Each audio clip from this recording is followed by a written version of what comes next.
Council, today is Tuesday, January 22nd, 2013, the coldest day of 2013 so far, and you can feel it here in council chambers.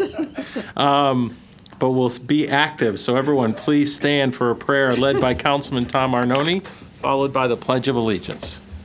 Dear Lord, blessed are you for the wonderful differences of color and culture. Let us rejoice in this diversity as we gain a strong sense of cooperation and civic engagement. Help us see that a diverse community is the way to deepen our lives. Help us take the steps to build a more just community. Ground us in compassion for all throughout your grace. Amen. Amen. Bless us, O Lord. Was I supposed to say that? I pledge allegiance to the flag of the United States of America and to the republic for which it stands, one nation, under God, indivisible, with liberty and justice for all. Thank you, Tom. And may we have roll call, please? Here. Councilman Bosco. Councilman Crawley. Councilman Edgar. Here. Councilman Hall. Here. Mayor Copen. Here. Councilman Kinsler. Councilman Lee. Here. Councilman Mangini. Here. Deputy Mayor Nelson. Councilman Stokes. Here. We have 7 members present, 4 are absent. Our ranks are thinned a bit because a couple of folks are under the weather. So hopefully they're at least home watching to see what goes on at the meeting. For the fire evacuation announcement, for the audience, in the event of the fire alarm sounding here at Town Hall, I remind you all that we need to evacuate the building. Closest exit would be to the rear of council chambers and out to the front of Town Hall. If you choose to go out the side door, which is to your right, our left, we ask that you please take the back set of stairs to the back of Town Hall. Minutes of the preceding meetings. First, we have the special meeting of January 7th, 2013. So moved. Second. By Councilman Mangini, seconded by Councilman Hall. Any discussion? Sensing none, by a show of hands, all those in favor? Those opposed? Any abstentions? And then the regular meeting of January 7th, 2013. So moved. By Councilman Arnone, seconded by Councilman Mangini. Discussion? Sensing none, show of hands. All those in favor? Those opposed? Any abstentions? 7-0. Minutes are adopted. Our next item on our agenda is our special guest section of the agenda, and we have a presentation from the Parent Leadership Academy. Lisa Rogers, welcome. Thank you. Lisa Rogers. I am a parent. I am a resident of Enfield, and I'm the coordinator of the Parent Leadership Academy. I'm proud to say that I am a graduate of the very first class of Parent Leadership Academy. I come here before you in seeking parents for our new classes that are forming in February. This is our 8th set of classes. I'm proud to say that we have brought it from Greater Ship Leader Hartford and a grant from Mass Mutual at the time, our very first classes, to get parents involved in our community and to lead the way, whether it be civically in our schools or using them within their jobs themselves. Over the years, we've brought it in-house and we're able to have our own graduates be presenters within the class, as well as alumni within our community in different programs. The class itself is a free class. Parents that apply commit themselves to a 12-week course that gives them skills in critical leadership, understanding what leadership is, the essential benefits of leadership, networking, communication, public speaking, project implementation, conflict management. We bring in each week a different set of speakers to identify those particular items. At the end of, and I'm sorry, we have partnered with Nantucket Community College. They've been very gracious in giving us space there. And we meet there on Thursday evenings for 2.5 to 3 hours each Thursday. At the end of the 12 weeks, we ask the parents to then show us what they've learned. They come together, they put together a community service project, and they start at the beginning and they bring it all the way through implementation. In the past, we've had this town-wide tag sale has been a project in the past. We did a fair that helped the town with recycling education. We have had days of play. We've had nutritional fairs, all depending upon who was in the class and what they wanted to learn and what that particular group's interests were that year. I want to thank personally the Mayor, Scott Copen, for his presentation and his support of our program. He has come in over the last few years, and we've added an Enfield section that talks about the town government, how our parents can be involved, what type of opportunities they can volunteer at, what our policies are, what the government, how it actually works and all. And I thank you as well for letting them know they're needed. Great. Yeah. We definitely need. I also thank Tom Arnone for his information on networking and volunteering in the community. He's also come back and helped our alumni in advanced workshops with networking and getting our name out there and understanding the importance of involvement in our community. I say the program is free to all parents. We provide a dinner each Thursday. We provide childcare and the classes themselves. This is through a grant that the Enfield Public Schools has partnered with us. Connecticut Educational Resources, as well as Parent Informational Resource Center, has provided this grant to us, understanding that parent involvement in the community is so important. I come before you again to ask if you know of any parent that would like to do these courses, please let us know. We would love to contact them and give you back some parents that are majorly skilled in organization, in public speaking, and the like. I also want to say that we've graduated over 75 parents. You see us on many of your Enfield Public Schools committees, on your town council committees. You see us in the PTO. You see us starting such things as the Enfield Foundation for Education. You see us with the townwide tag sale. We have helped with the Rotary Club with the community garden. We've created a local chapter of the Toastmasters International. You're going to see us over and over and over again. I do believe we also have spouses that have graduated from our programs. And I thank you for this time before you and letting the public crowd at home understand what our program is all about. Great. Thank you, Lisa. Any questions, comments from the council? Councilman Hall. Just for the public again, Saturday, February 9th, 9:30 to 3:30 is an academy orientation. So is that something people would have to call you ahead of time, or can they just show up at this They need date? to apply for the program. That's actually our first meeting. Okay. And all of the candidates that have applied and have been accepted Okay. would go to that. And it's a team building experience. It's a half-day retreat. It's in the town of Windsor, and it's for the actual parents in the class. So how do people sign up? So do we have like The some application information on and the this? information that is in front of you is on the Enfield Public Schools website. Perfect. We are a partner with the Key Initiatives to Early Education in Enfield. It's also on their website, kite.org. Okay. They can So find they- out information there. So they can go to the school website or KITE's website to get this application to apply. Great. Thank you. Thank you. Thanks, Carol. Greg? First of all, yeah, familiar with the program, obviously, from my days on Board Ed and stuff, and wonderful program. And I guess I compliment your involvement and what you're doing.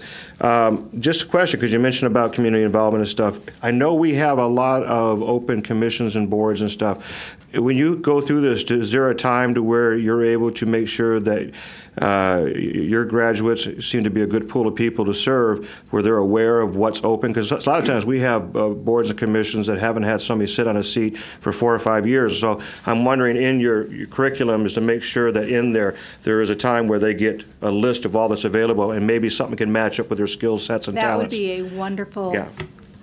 contact Yeah. between you and I, or Mr. Copen also does speak of that at the class that he has presented in the past. Yeah, I think it'd be great to have, I don't know, when the mayor's there or whatever, just to come in and go over these commissions and maybe answer any questions, what they are and stuff, but also because, we're always trying to find folks that want to volunteer, and this would be a great pool because their skill sets and Definitely. talents and their energies would be great helpful, because we don't like to see empty seats on these commissions. They're a lot more fun and interactive when they got people sitting on all of them. I am so. so thrilled also that I call it one thing and I apologize, Education Resources Center for Children, Yeah, IRF. They've yeah. actually called me and asked for board members, and if any of our graduates Right. would like to sit on those boards, I'm absolutely Right, I serve on that board, thrilled with exactly. that pool. Right, and the thing is too, is to make sure, I mean, I don't know if we have a link on our website and stuff, to make sure if folks are looking for volunteers and stuff like that, to serve on community, outside of this or whatever, it could be a thing to where they could use it as a resource, because obviously the leadership skills and dynamics you give the folks there is important. So maybe we keep that in mind as we go forward to make sure you guys know what our open commission seats and stuff are, because we like to fill them, and we like folks that have gone through something ready to go. So that's all I have. Thanks, Greg. Anyone else? Tom? Yeah, that pool is highly sought after, and I really. That's why I was putting the Yeah, especially in the community. I just was we're emailing back and forth trying to get some help for another community event, and it's just huge. And people that go to this, and I hope you get a whole lot of phone calls at the end of this. If you don't know what you want to do in the community, and you just want to do good, go see this. Go to this academy, and you're going to find it. People are going to find what they want to do, and that's really important. So. The more, the better. I hope you get a good full class this time. I'm looking forward to seeing it again. I know it's a great bunch of people, and the best part is it's fun.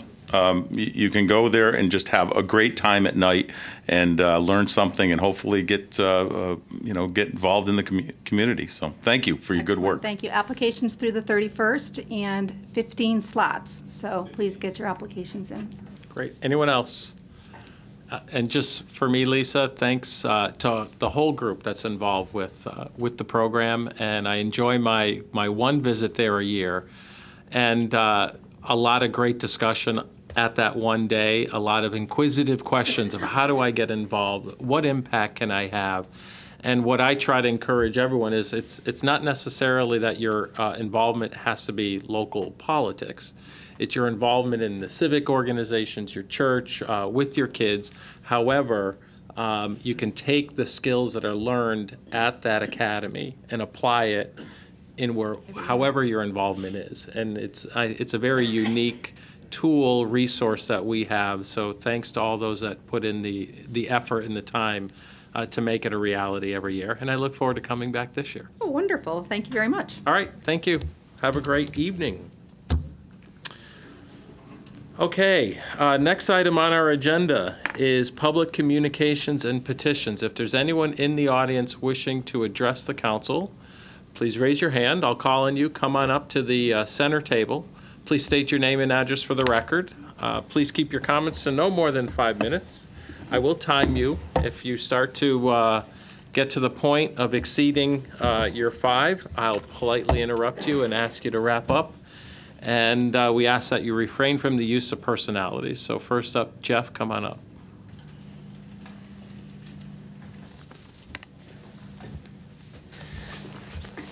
Thank you. Jeff Myjack, 3 Sharp Street here in Enfield. First, I'd like to congratulate the Baltimore Ravens and San Francisco 49ers. Some great games this weekend. Looking forward to a good Super Bowl. Bye, Jeff. Next up, on Saturday, February 9th, the Enfield Clean Energy Committee is helping to host the 2013 North Central Connecticut Energy Expo. It will be at JFK Middle School on 155 Raffia Road, Saturday the 9th from 9 to 3. We've got a full crowd in there this year. We've got everything from a company that will show us how to take manure, horse manure, and turn it into a fuel. We've got several companies that will be there with solar panels. The Connecticut Geothermal Association will be there with a working model of a geothermal heating or cooling system. We've got some wind distributors there. If you know of anybody that is looking for a combined heating and fuel or electric source, UTC Power is going to be there with fuel cells. Very, very tough to get them to come out to one of these events. Techna Art will be there again this year with some great lighting deals. And the Connecticut Clean Energy Fund will also be there, showing towns and communities how they can get loads of grants. Summers is getting a lot of grants. Vernon is getting a lot of grants. Portland has applied and will be getting a lot of grants from the Clean Energy Fund. So there'll be a lot of information out there throughout the day, as well as a bunch of seminars. How to get a clean job in this clean environment, clean community. The TAG team, the Talented and Gifted Students of JFK, will be there, and they'll be doing a demonstration to show what they're doing at JFK to make JFK a self-sustaining school. They got some great projects going on there. So it should be a good day, and I encourage everybody to come on down. It's free, open to the public. Great. Thank you, Jeff. Thank you. Appreciate it. Public communications. Anyone else? Okay, thank you very much. We will move to councilman communications and petitions. Councilman Stokes. All right. I wanted to make mention that the 4th of July town celebration is only months away. It's July 5th, 6th, and 7th, and we have a great weekend planned. But we kick off each year with a winter dance, and so it's coming up on February 16th at 6 p.m. to midnight at the Elks Lodge. And the tickets are $25. I have some tickets if those would like to buy some tickets. And come on out as we gear up and get ready for a wonderful season, get ready for the 4th of July. There's raffle prizes, a great dinner, there's a cash bar, and so it should be a wonderful evening. So if you're interested in coming out to this dance, we know it fills up. We always have a good time. We have an in-house DJ. Should be fun that night.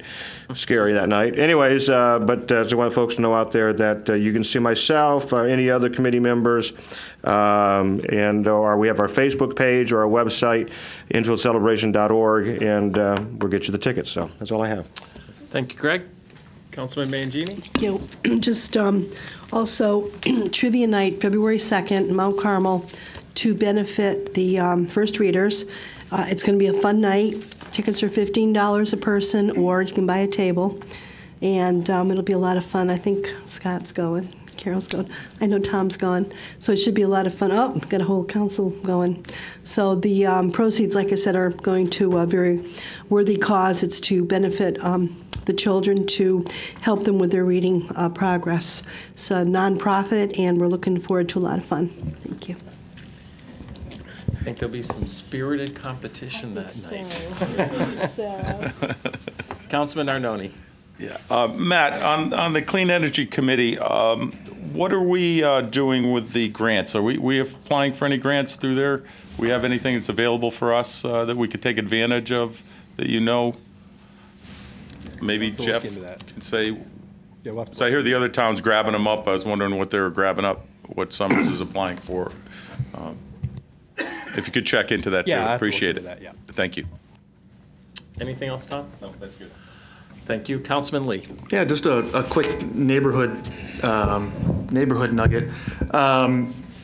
Boy Scout Troop 108 out of Hazardville, which is at the Hazardville Methodist Church, is celebrating its 75th anniversary this year.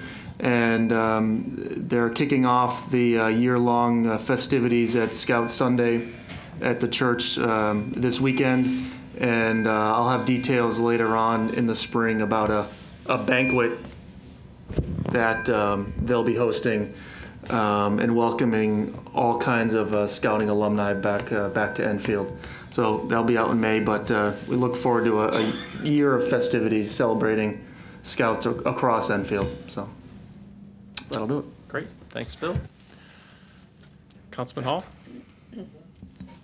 I don't have anything to speak of, but I'd like to make a motion to suspend the rules and move items B1, B2, D1, D2, and E to miscellaneous and proceed to vote.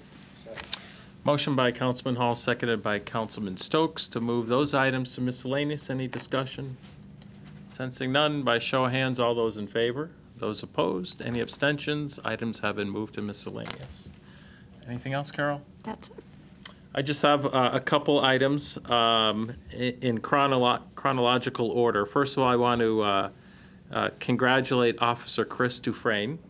Chris is our newest K-9 officer, and he graduated last week, Thursday the 17th, from the K-9 Academy put on by the State Police, and went down for his graduation.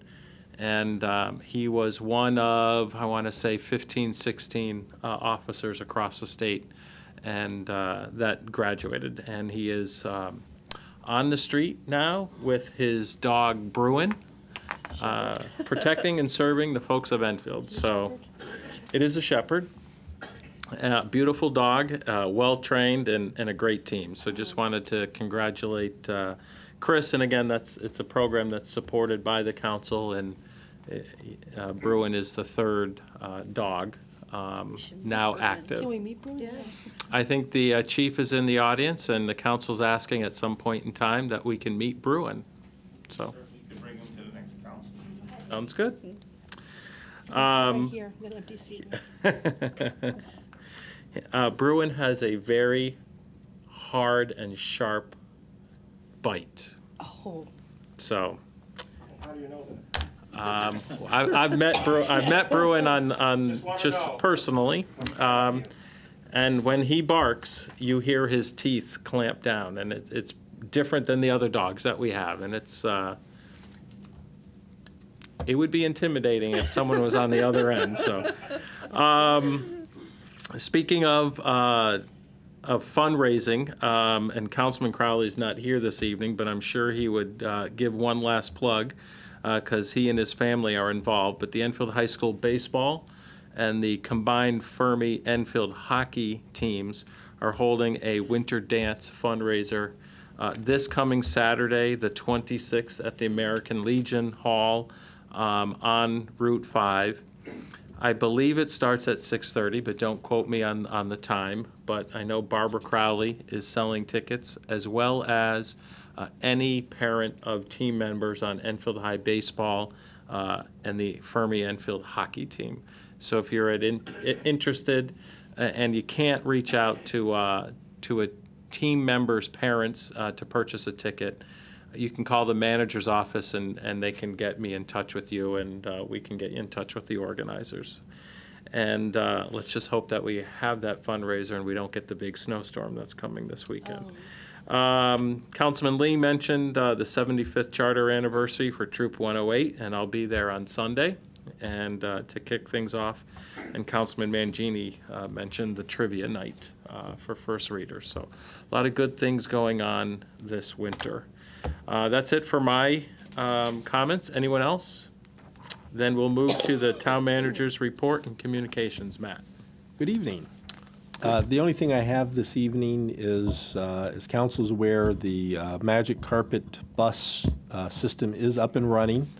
We completed our first week last week with fairly decent ridership throughout the week. I mean, it's nothing staggering, but considering we're just getting the public notice out, and we do see it increasing, and I'll send kind of a weekly update for you so you can see what those riderships are. I just don't have all the information yet, but it is out there. It's free for one more week, and then we'll start the charging.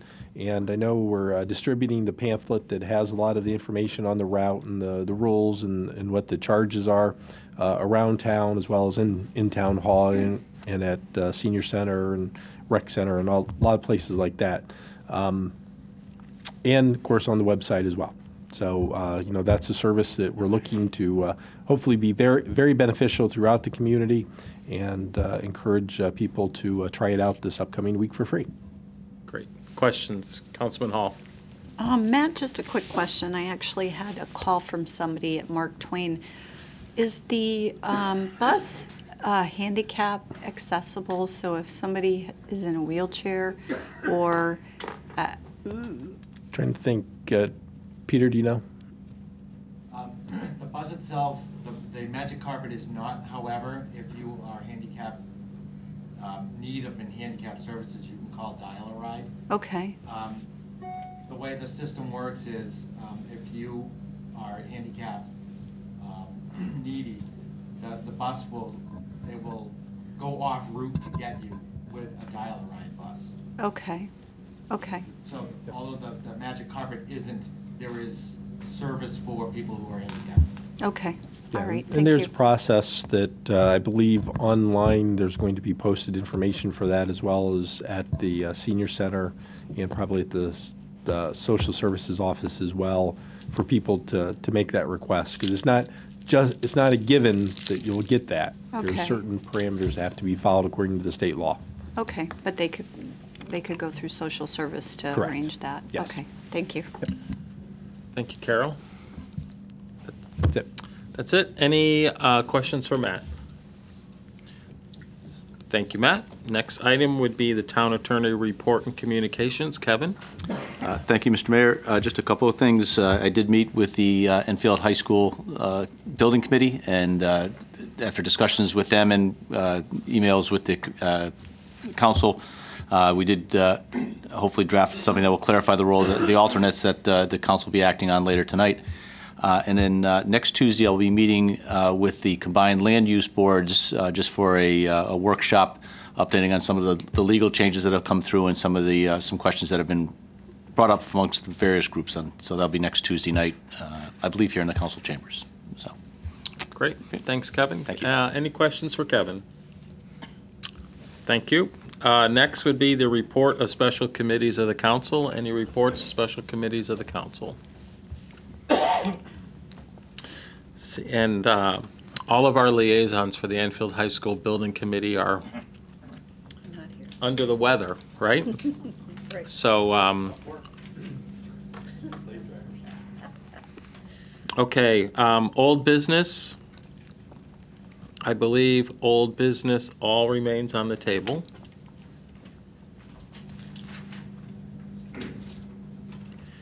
New business, there is no new business. Items for discussion. There's no consent agenda. A couple of items were not moved to miscellaneous appointments, and they'll move to the next agenda. So we had moved to the items that have been moved. No, I'm sorry. The discussion regarding the Connecticut River Access Project was not moved to miscellaneous, so we take it right now. So Peter?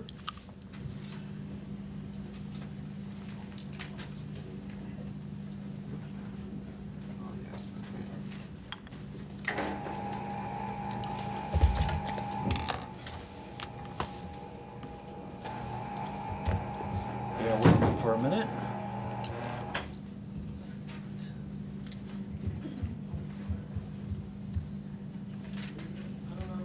Do you want to put the easel up?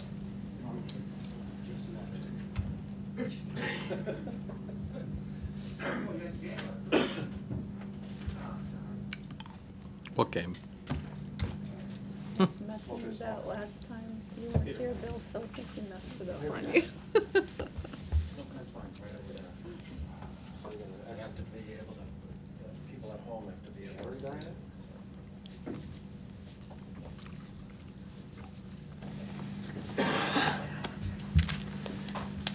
Good evening, ladies and gentlemen. My name is Peter Bryanton. I'm the Director of Community Development. I'm sorry, I left my jacket over there, so I'm going informal tonight. I'm with John Schmitz of BL Companies. John actually helped out on the first rendition of the River Access Project back in 2009, and he's helping me out with this rendition. So what I'm going to do is I'm going to go through a quick PowerPoint presentation, and it's probably be the best if we run through it and then save questions for later, so we don't make it too lengthy. I just want to say, though, that that diagram is on the PowerPoint, but I'm not sure how it's going to come out, so we put that up. They're going to zoom in on it for the people at home so they can actually see it. Okay, so.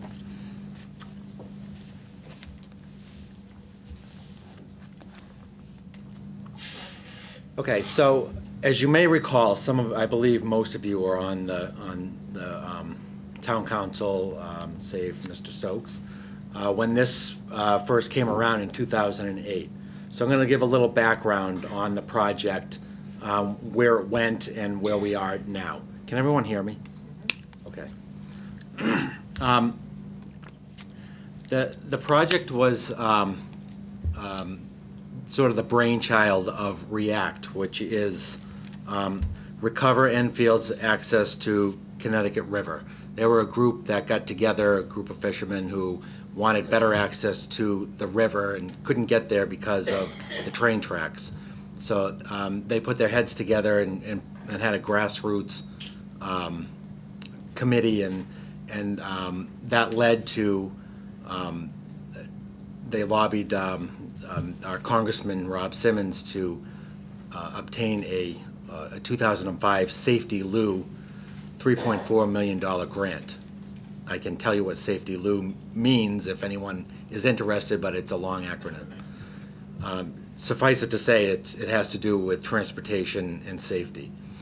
That grant led to the Connecticut River Access Project, or High Priority Project 1131. That's essentially the number for the funding that came down to us, and with that funding, we developed the first plan at the old dam site, which is just south of the 190 bridge. We had public meetings in the summer of 2009, which I attended, and I think most of you did too. The plans were completed in November of 2009, but the project was discontinued in 2010 due to some site issues, and I'll just, to jar your memory, this is, grab the laser pointer.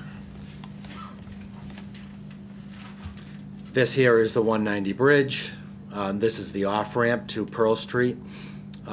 The idea was to build a park here with an up and over structure, and then have people come and access the old dam site over here. Some of the people in the neighborhood didn't like this idea because it would bring a lot of traffic, or they thought it would bring traffic through the neighborhood. There was also a plan to bring the, sorry? Can you show that back one slide and use your mouse to? The laser's not working. Okay. I'm sorry. Oh, there it is. Now can you see it? Yeah. Yes. All right. Sorry, technical difficulties. Come on, mouse. I can see it. I'm watching on an angle. I saw everything you do. All right. So again, this is the park setting. This was the parking lot. I'm sorry, the mouse is acting up on me. This is the parking lot. This is Fairview Ave here, and the idea was to put an up and over structure over the tracks to the area just south of the bridge to get people down to this area here to fish off of the dam. Okay? Everyone follow that? All right, good. I'm going to move on here. Then the other idea was to come down, and it's not shown here, but to come down South River Street, make a parking lot at the end of South River Street, and then have people walk down under the bridge to the same location here at the dam. For whatever reasons, those ideas, there were issues. There were parking issues and traffic issues, and it was met with, well, it wasn't that popular. So the project was just kind of left, and there's the up and over structure that we were talking about. Very expensive up and over structure with an elevator in it. So since then, the project has been turned over to me, and we put our heads together and came up with the idea of where else could we utilize this money. And so, try to get my mouse working again. The idea now is to, this is Freshwater Pond. This is Thompsonville, Freshwater Pond over here. Main Street, the Freshwater Brook down to the river. This is the boat launch area. So the idea is to essentially build access from the bike path that now currently ends at the pond, bring it down Main Street, over Freshwater Brook, under the Asnuntuck Archway, and then to the boat launch area, and eventually out to the bridge abutment with a pier, and I'll show you that here in a second. So the revised project would create fishing facilities and recreational area in the vicinity of the Barnes boat launch, develop a multi-purpose path and greenway from Freshwater Pond to the Connecticut riverfront, install footbridges and piers to improve access to the waterways and Freshwater Brook, utilize the Asnuntuck Street Archway for pedestrian bicycle use, and make a connection to the future transit center.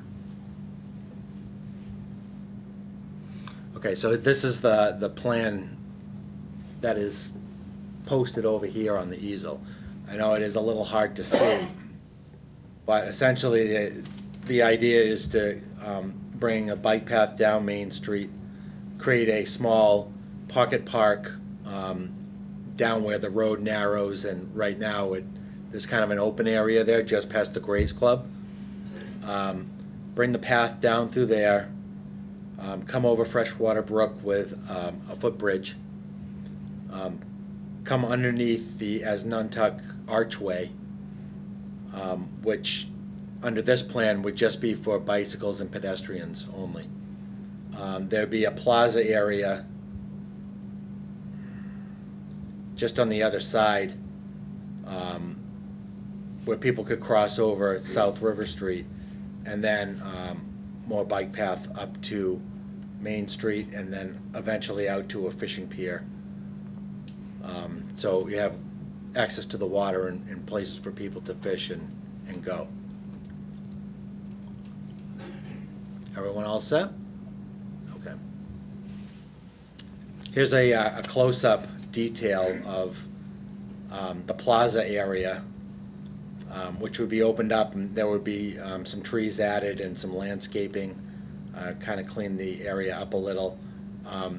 Some improvements to the boat launch area to make it more of like a park-like setting, and then another footbridge over here out to Main Street. This is that pocket park idea off of Main Street before you come over that Freshwater Brook. The idea is it's not just to create a bike path, it's to create a park-like setting. And the reason for that is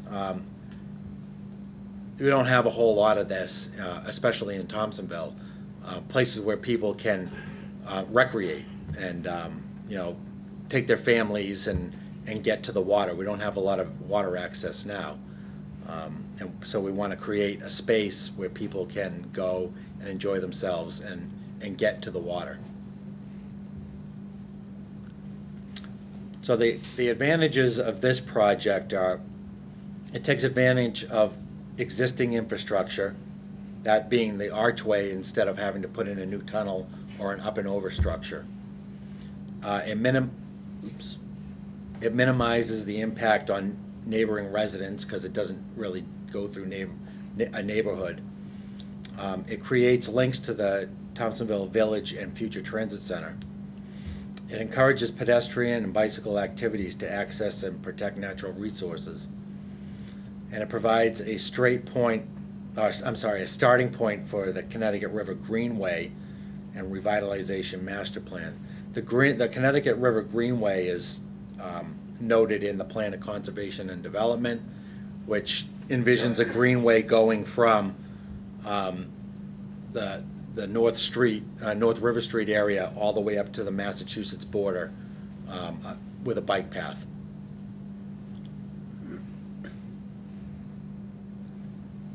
So the master plan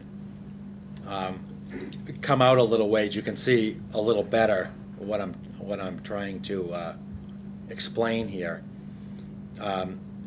This would be a greenway with a bike path coming down Main Street, a footbridge that would come over the brook, come under the tracks at the Asnuntuck Archway, and then come back over to the eventual transit center and out here to what would be a fishing pier. And eventually, we hope to acquire this land for the transit center, but also for some parklands right along the river, and then maybe even this parcel up here for future open space and conservation.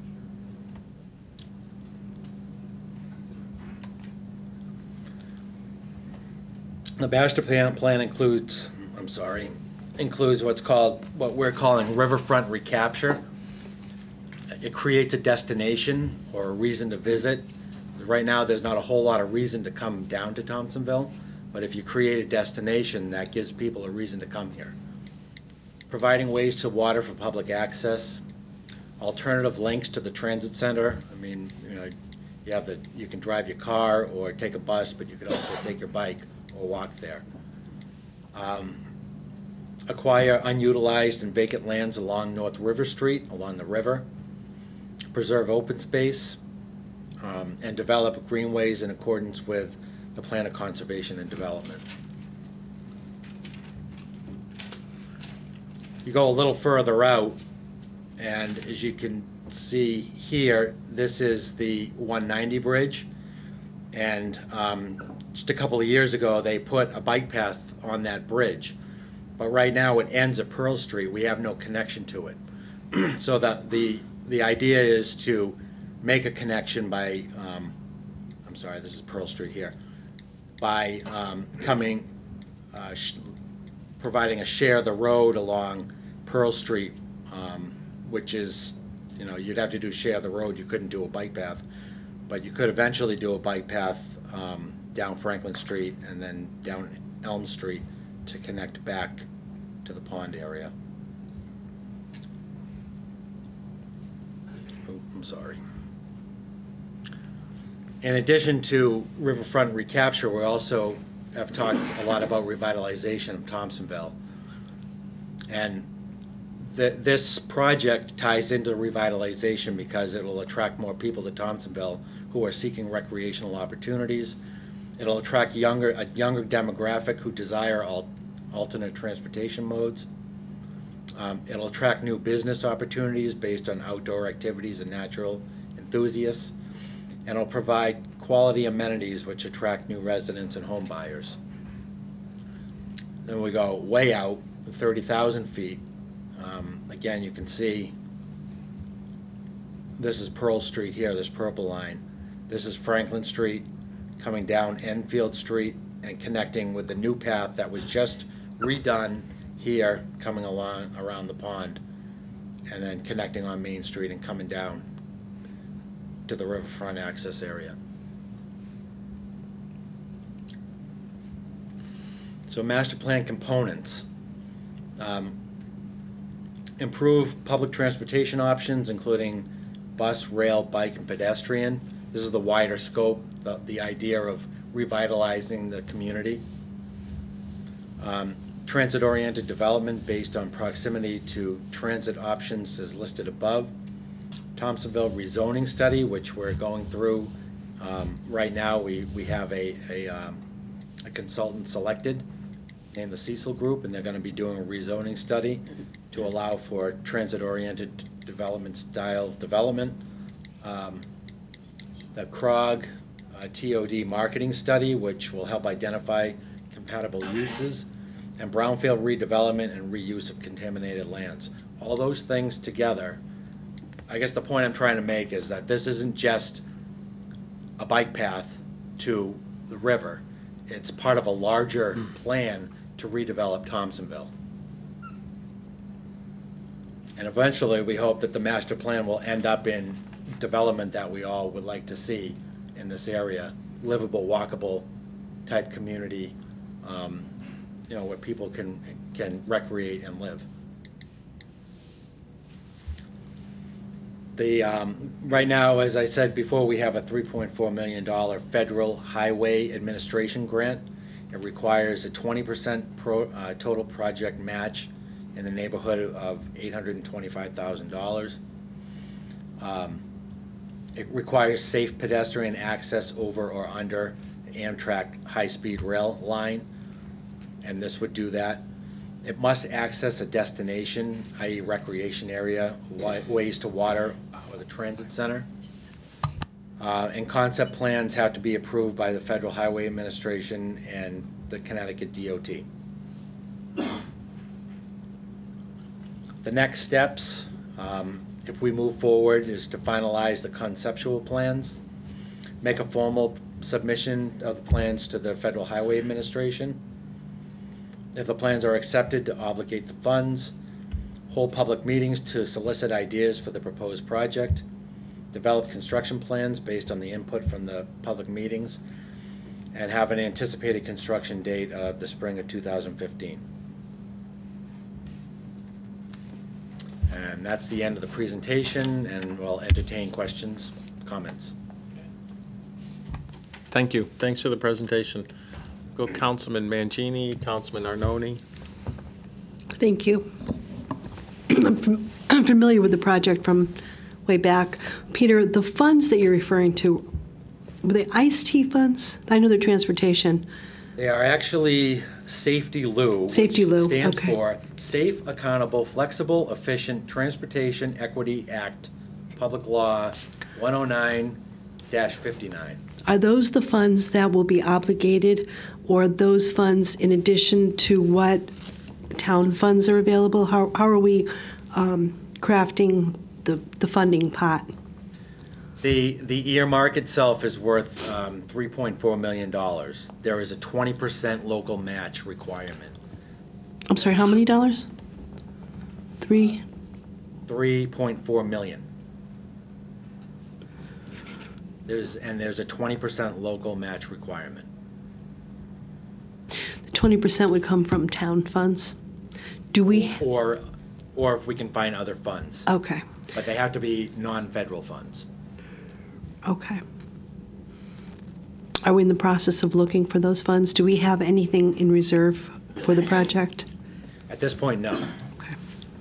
Well, let me point out, we did appropriate, I want to say about 130,000 has already been appropriated. I thought there was some funding set aside. That money was used for the initial phases of the study, so. So we're backing out that money from the balance of the 20%? Correct. That's part of our match. Okay. That can be part of the match, that's right. All right. I mean, I don't have my calculator, but how much are we talking about here? Yeah, about 600 and some thousand. Okay. And can that money be budgeted over a period of time, or is that something? Yeah, we're probably talking 2 to 3 to 4 years down the road for all this to take place. Okay. Now, is this the type of funding that will be a part of the budget process, Matt? That's why we're talking. That's why we're talking about it. Okay. All right.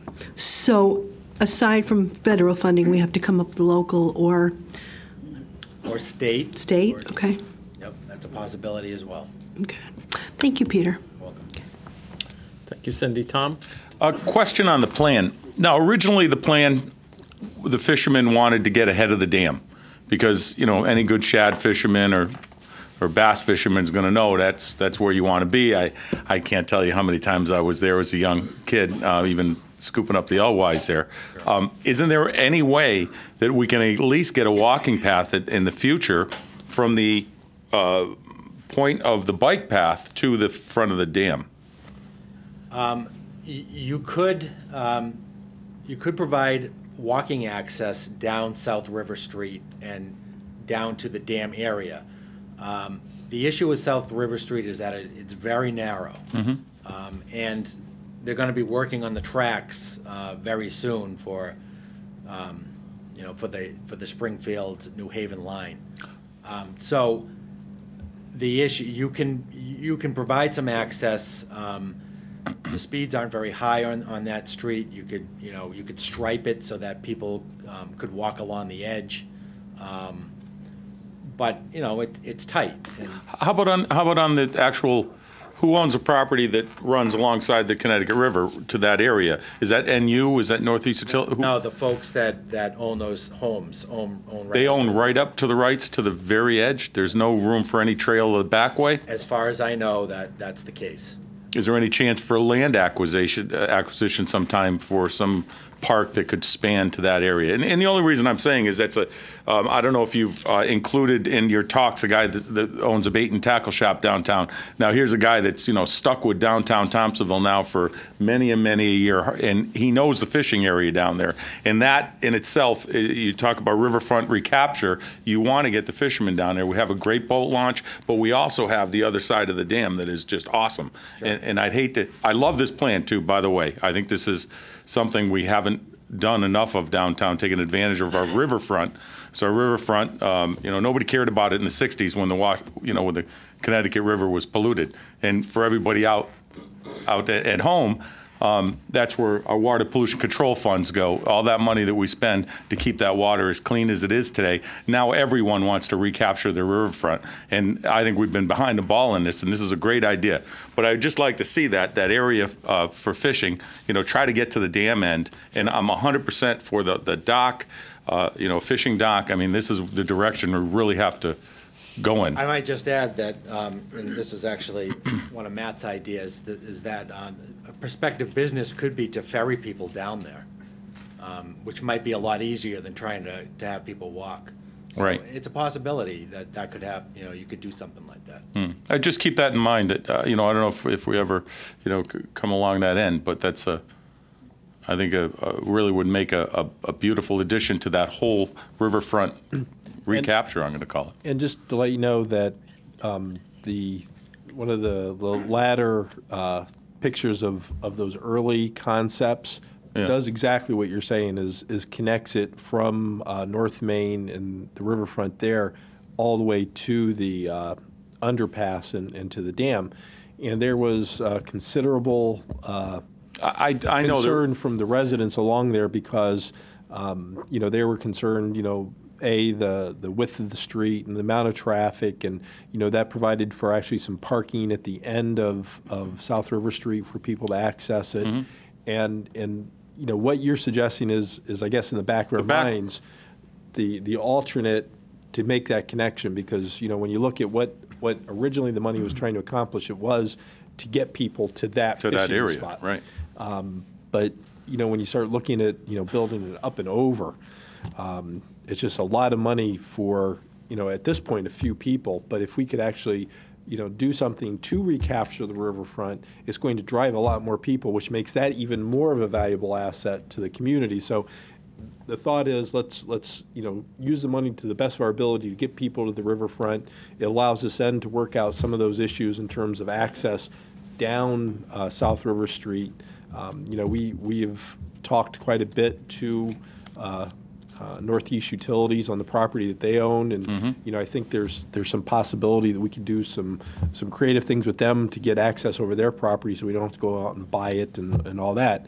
But we're still stuck with that length from Asnuntuck Street and the underpass all the way to where the NU property begins, which is South River, and that's a very narrow spot. So from the boat launch to the rapids, that's the area now.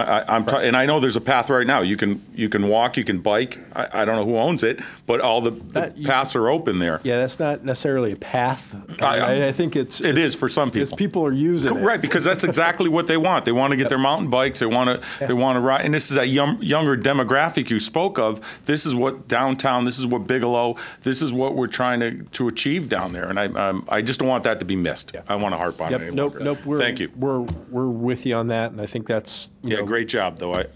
I can't wait. I'll be on it with my bike. Thanks, Tom. Red. I would just like to remind you that 100% of the people on South River Street signed a petition against this. And the path so-called now only goes to the ravine. You can't walk any further than that. And there are environmental issues down there, such as eagles, beavers, and so forth, that were another thing that weren't taken into at the time. Now, the ferry might be something that's new. I don't think we've heard that. But I know years ago that we could go down almost to the dam, but the current was so bad you couldn't go over it because we went in there on rescues at different times. But the other thing right now, and I haven't been down there in quite a while, but the dam is almost completely non-existent. It's just, nobody has repaired it, nobody has done anything since Connecticut Lake Howard did it on the Suffield side years ago, but even that has been let go now. And I crossed that bridge quite a bit, and I never have seen in the 2 or 3 years, Tommy, that many fishermen down there anymore. You can't stand on that pier and scoop seal lives anymore. It's not able to. I did it myself. I know what you're talking about. Mm-hmm. We also did it for shad. But the dam is completely destroyed practically, and they have no plans to restore it. Plus, the people really came out and stated their case against this at the time. Now, the ferry thing, maybe that's something else we should look at, but definitely not on the path down through South River Street. And that's why we did, take a step back and look at what Peter's talking about tonight is, recalibrating that more towards areas where people are already going, so it's going to be a lesser impact on those residents. Thank you, Red. Carol? Peter, just a quick question. Knowing the history and maybe Red's still involved with the gentleman, going back to 2005, the fishermen that kind of brought this all about, have any of them been involved in the new plan that we have or the concept plan? Have they been involved in the process? Or, I mean, I remember when they were here in 2005. It was a long time ago, but. No, actually, we haven't involved the public yet. Tonight, we're kind of rolling it out. Okay. If we can get a good concept together and get it to, we're kind of, it's like a lot of things, we're kind of running out of time. We don't want to lose the money.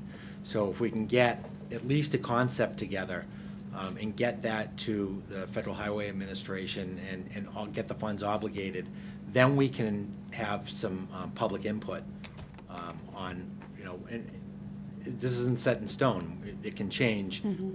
We can roll it out to the public, much like we did for the transit center. Let them comment on it, get their ideas, and incorporate those into the construction plans. Yeah. And I guess that would be my first inkling.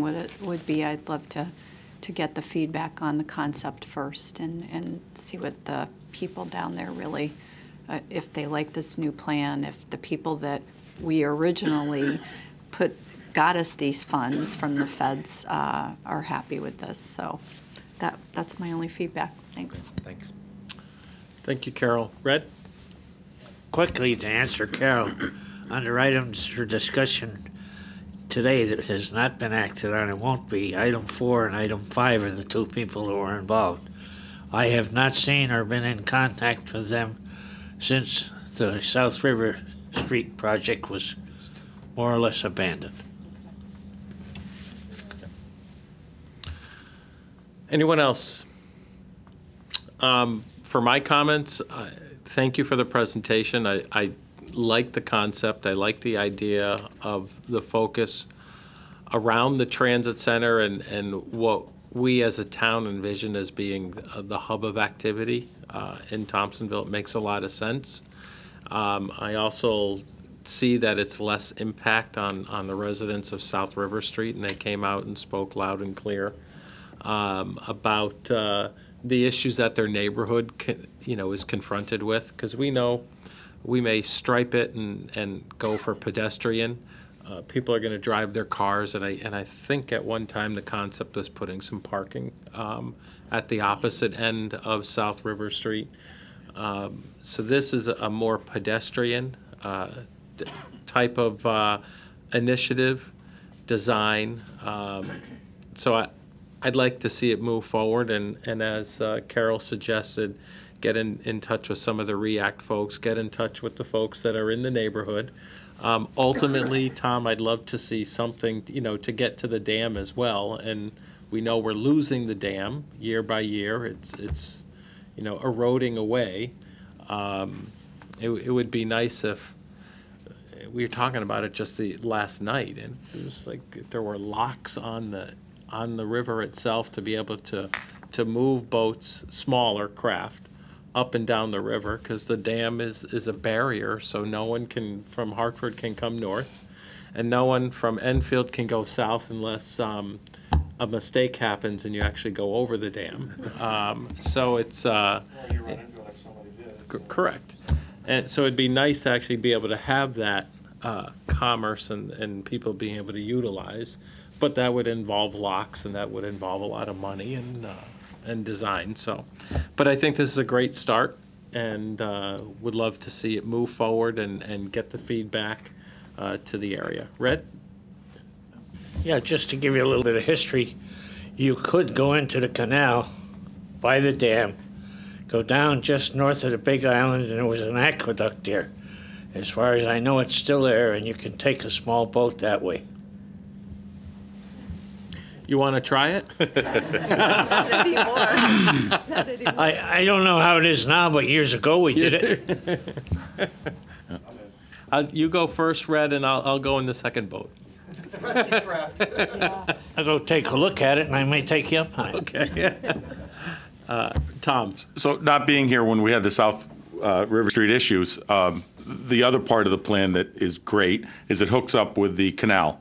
And I guess if you wanted to get over to the canal side and use their side of the dam, which everybody does also for fishing, because they've have this great area to utilize it with, and that connecting that would add another 7 miles onto the bike path right there, I believe. So that at least makes the bike path something that's worth biking, which is huge. So. Yeah, I think there's some truth to that. I think people that use the canal bike path now would love to come to Enfield and see this side of the river. And that would be, the more people we can get into Thompsonville, the better it is for the community. Absolutely, and I think extension of that up into that point is great, because that's there's, if you ever been on that side of the canal on a weekend, on a sunny day, and they've seen the deal with the Eagles fine, they just shut it down for a couple months of the year, so you can always get around the environmental end of it. But the great part would be to get those to go that extra 4 or 5 miles on that path. So that is, quick as you can connect that, the better too. Thank you, Carol. Just one more quick question, Peter. The fishing dock component of the plan that you've got here, is there a timeline on when that component would come into the plan? I mean, you laid out kind of the steps, but I almost got the impression that was the last component of the plan. We everything comes down to money, so we would love to have it in this phase. Right now, as you see this plan, without the pier, we're talking about $1.8 million. The pier was added just about a week ago. Once we found out that we had extra money, then we asked the engineers at BL to add the pier. But we're still not done with the cost estimates yet, so we're hoping we can work it out so that the pier can be there. Come into the whole budget of the money that we already have. Okay. And then there's the other issue is the pier. We would like to have an extension from Main Street out to the first bridge abutment. That's about a 220-foot span.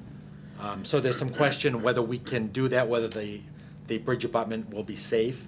So there's a little bit more work involved, engineering work that needs to be done before we can answer those questions.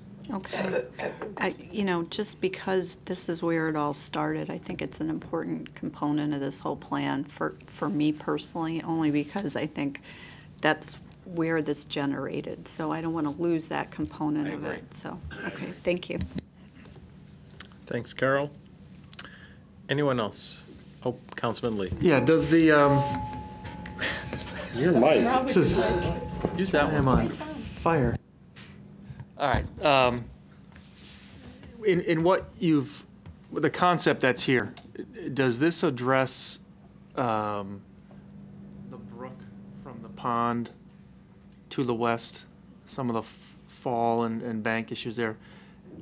Would we look to deal with that at the same time that this moves forward, and how much does that grow this project? Well, I think we're going to have to be dealing with that well before this project Okay. gets underfoot, so. All right. Good use of words. All right, thank you. Just quickly, I would say that there was some discussion about coming over the brook a couple of times. And although it adds a little bit of money to the project, right now, people can't see that part of the brook. It's just inaccessible. And so providing some footbridges over that will make that accessible, and people can really see the beauty of that part of the brook, which is, it really is a hidden gem. And for people that have never seen it before, it's very deep, very wide. It's nice. Once you get back there, you kind of forget that you're in the middle of Thompsonville. So that's something you would consider based on feedback? Absolutely. I think that also adds to the relative proximity to transit, which is, if I'm not mistaken, there were bridges over that brook right up until 55, if I'm not mistaken. So, And I will say that, you know, we discussed the idea of doing a straight shot down Main Street through that underpass. The problem is that it's not wide enough to accommodate traffic and bikes. So that's why we came up with the idea of using the archway. Essentially, the archway is functionally obsolete for traffic, but it would make a great bike path. so this design up on the board, this shows a termination of his Nuntuck right before the arch? It does. It would terminate for vehicle traffic. Except for public safety traffic. Except for that's right, except for safety. All right, thank you. Red? Just to answer your question, Bill, one bridge was from Prospect Street right across. The other footbridge was down almost opposite what was Briglow's main gate, so that they could walk to work from Cottage Green and Thompson Court. Anyone else? I've got one last question. Just Carol's comments sparked it. So the pier, where is the pier on the design? Is it? Bill. It's on the end of Main Street. But are you considering it the whole section that goes out to the first bridge abutment? Yes. Okay. So your definition of the pier is that extension out to the river? Yes. Okay. Any thoughts of extending it all the way over to Suffield? Do you have any money? Which we probably could say, if it's going to cost X to go to the first abutment, we could say it's going to cost X times whatever to get over plus, you know, as a pipe dream. Well, maybe they got money. Yeah, maybe we can meet them in the middle. There is one. Promissory point. Carol, I didn't want to say it that way, but. You want to put this in front? I was Gonna pass it? detail. Oh, no, me? I'm all set. I know what it is. Okay. Can you send us this slide? Absolutely. All right. Okay, thank you. Anything else? Yeah, right there. That's it. Thank you very much. Thank you.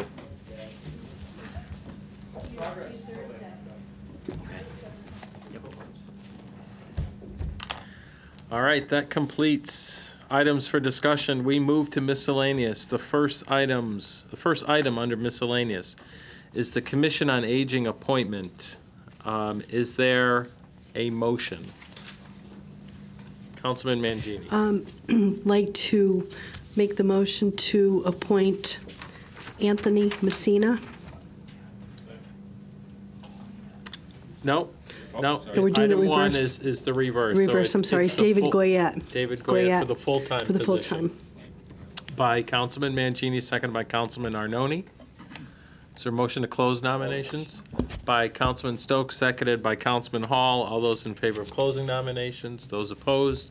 Nominations are closed. Any discussion? Sensing none, on the motion to appoint David Goyette. Roll call, please. Councilman Arnone, David Goyette. Councilman Edgar, For Councilman Hall. David Goyette. Councilman Copen. David Goyette. Councilman Lee. David Goyette. Councilman Mangini. David Goyette. Councilman Stokes. David Goyette. We have 7 in favor, none against, no abstentions. Item 2, Commission on Aging, Like- alternate. Like to make the motion to appoint Anthony Messina as the alternate to the Commission on Second. Aging. Motion by Councilman Mangini, seconded by Councilman Hall. Motion to close nominations Motion. by Councilman Hall, seconded by Councilman Stokes. All those in favor of closing nominations? Those opposed? Nominations are closed. Any discussion? Sensing none, roll call, please. Councilman Arnone. For. Councilman Edgar. Or Councilman Hall. Anthony Messina. Mayor Copen. Anthony Messina. Councilman Lee. Anthony Messina. Councilman Mangini. Anthony Messina. Councilman Stokes. Anthony Messina. We have 7 in favor, none against, no abstentions. Next would be the manager's appointment for the Building Code Appeals Board.